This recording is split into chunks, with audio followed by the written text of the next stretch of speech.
Boss ముందు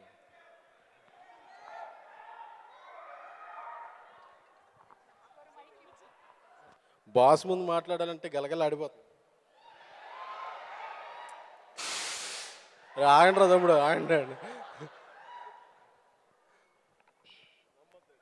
ఇటు తిరిగి మాట్లాడండి.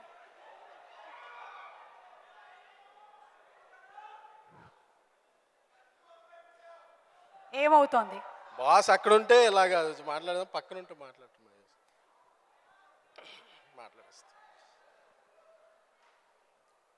అంటే బాస్ సినిమాలో ఉన్నప్పుడు కొంత గ్యాప్ ఇచ్చారు. అప్పుడు నాకు వేరే కారణాల వల్ల బ్రేక్ ఇచ్చినప్పుడు అనిపించింది, ఫేస్బుక్కి తెలియదు మెగాస్టార్ ఫేస్ వాల్యూ, ట్వీట్స్కి తెలియదు ఆయన సక్సెస్ రూట్స్, టన్నుల్లో ఉన్న ఆయన క్రేజ్ను కొలవడానికి ఇన్స్టాలోని గ్రాములు చాలవు, సోషల్ మీడియాకి అందని సైంటిఫిక్ మిరాకిల్ కదా మెగాస్టార్ చిరంజీవి గారు అంటే. అరే సోషల్ మీడియా ఉన్నప్పుడు ఆయన పీక్లో ఉంటే భలే ఉండదు అనిపించింది. బట్ మళ్ళీ బాస్ కంబ్యాక్ ఇచ్చి షేక్ ఆడిచ్చేస్తున్నారు. బాస్ ఆ జనరేషన్కే కాదు, ఈ జనరేషన్కే కాదు, ఏ జనరేషన్కైనా నాకు తెలిసి తెలుగు సినిమా కాదు, ఇండియాలో one of the biggest influencer ఎవరంటే జీవితాలను మార్చేది, జీవితాలను ఇన్స్పిరేషన్ చేసేది ఓన్లీ మెగాస్టార్ చిరంజీవి గారు. ఆయన ఇన్స్పిరేషన్తో యాక్టర్లు వచ్చారు, డాక్టర్లు వచ్చారు, ట్రాక్టర్లు తోలుకునే ఫార్మర్కి కూడా ఆయన ఒక ఇన్స్పిరేషన్. సో ఆయన చూస్తే జీవితంలో ఎన్నో లోలో ఉన్న హైకి రావడానికి ఇన్స్పిరేషన్ ఉంటుంది. సో మనకి వారసత్వమే పౌరసత్వంగా ఉన్న ఈ దేశంలో టాలెంట్ ఉన్నవాళ్ళు ఎవడైనా సరే పైకి రావాలంటే ఒక్క ఫోటో గుండెల్లో పెట్టుకుంటే బాస్ ఫోటో అది వచ్చేస్తుంది. సో థ్యాంక్ యూ బాస్, ఒక జనరేషన్స్ని ఇలా ఇన్స్పైర్ చేసినందుకు. అలాగే ఇన్ఫ్లుయెన్సర్ గురించి చెప్పాల్సి వస్తే, నా ట్యాక్సీ వాళ్ళ సినిమాలో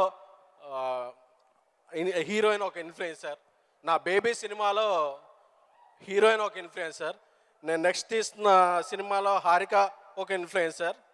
సో కంటెంట్ ఉంటే ఇండస్ట్రీ మీకు టెంట్ వేస్తుంది. సో మీ దగ్గర టాలెంట్ ఉంటే మన రికమెండేషన్ లేదా ఎలా ఇదా అనుకోకర్లేదు.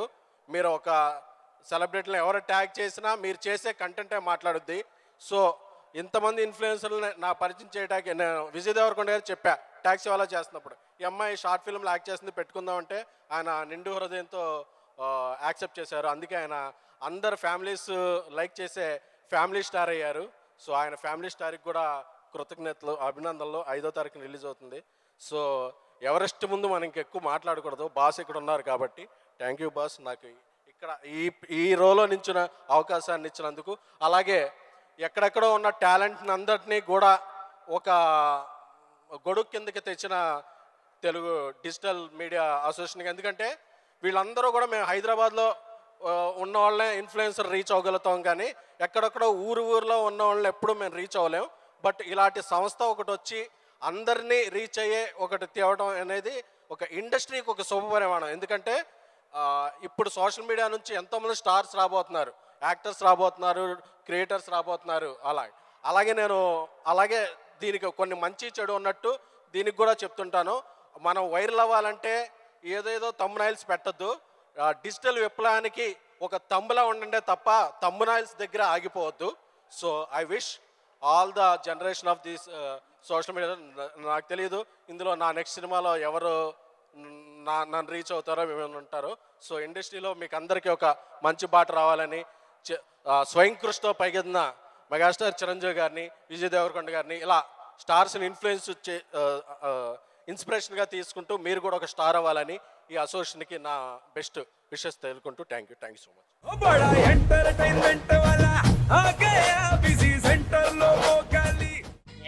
సక్కు సక్కేంద్ర సక్కు సక్కు బాయ్ బాయ్ బాయ్ బాయేంద్ర భార్గవ్ బాయ్ బాయ్. గిరాకొచ్చే టైం ఏంది, కస్టమర్లు వస్తున్నాడు, రేడికల్ పిగురి.